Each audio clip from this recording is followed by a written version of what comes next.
আমার বাড়ির কালী পুজোর ভোগ বিতরণ করব বলে সেই জন্য ভোগ প্রসাদ তুলছিলাম।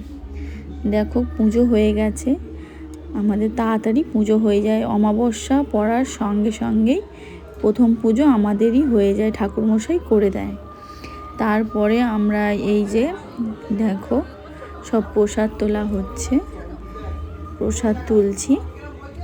এই প্রসাদগুলো সবাইয়ের বাড়ি বাড়ি, যত দোকান, আমাদের পাশের পাড়া, আমাদের যত পাশে ঘরগুলো আছে আত্মীয়, সবাইয়ের বাড়ি বাড়ি যাবে।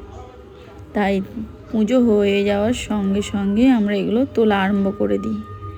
প্রসাদের মধ্যে হয়েছে খিচুড়ি, আলুর দম, তারপরে নারকেল নাড়ু, খইয়ের নাড়ু, তিলের নাড়ু, মতিচুরের নাড়ু সব করেছি।